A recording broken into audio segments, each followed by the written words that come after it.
4 million bucks, living high, wide, and handsome. And here to tell you something about that sweet life is that sweet guy, Sugar Ray Robinson, ladies and gentlemen.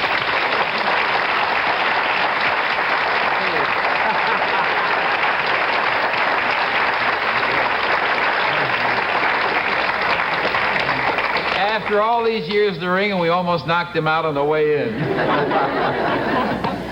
I was telling him about that $4 million, Ray, and of course that involved some pretty good living. You used to travel with as many as 15, 18 people with you wherever you went. Had a ball. 22, yeah. I think it was, when I went to Europe. Purple Cadillacs and the whole businance? Yep. Did you need that many, or you were just... Well, no, not that I needed it, Art, but I don't know.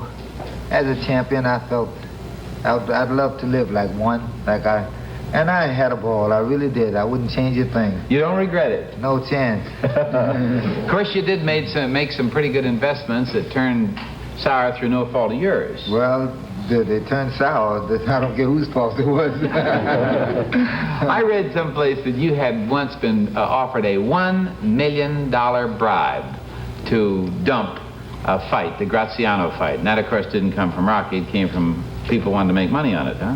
Well, yes, that happened, and I'm sure a lot of sports figures received some offers for bribes and things like that. But I don't know, Art, I believe that I was blessed with a talent, that the talent that I had for fighting was not of my own. I believe it was a God-given talent, and I certainly would never think of doing anything to...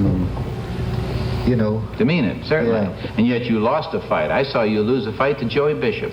Hey, listen, I certainly did. They called this the night of the fixed barnyard fight.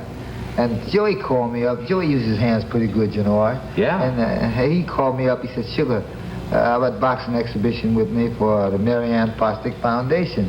I said, all right, Joe. And I've been going. I go to the gym every day anyway. And about 3 or 4 days before the exhibition, a newspaper boy came to my door, and he special delivery, brought the paper to me. He said, Mr. Robinson, I was told to tell you to look on page B12.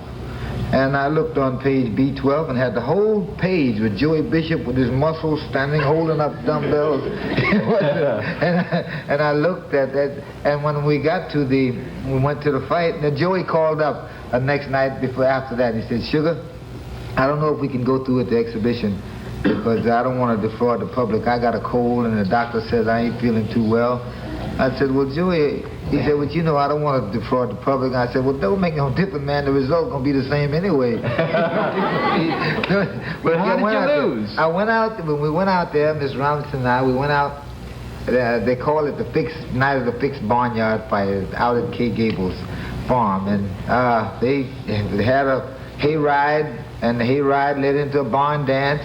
And all night long, Art, the waiters kept bringing me scotches and martinis. And I said, oh, buddy, I don't drink. I'm sorry. I said, and after they brought them back about 4th time, I asked, I said, look, oh, buddy, you brought me 4 drinks already. I said, I don't drink. Why did he said, well, Mr. Robinson, I just want Mr. Bishop wants you to have them.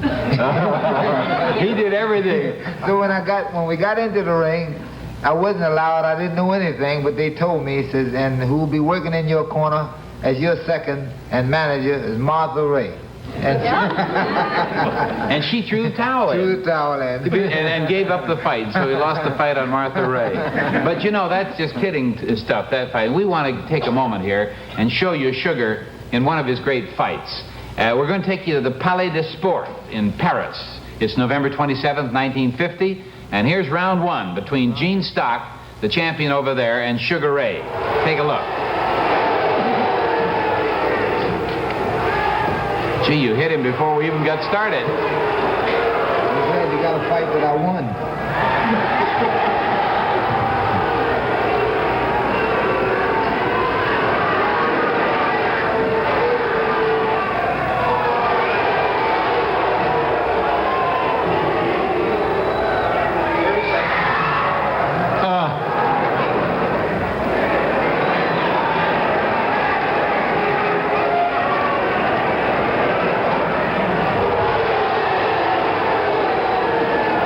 Watch this.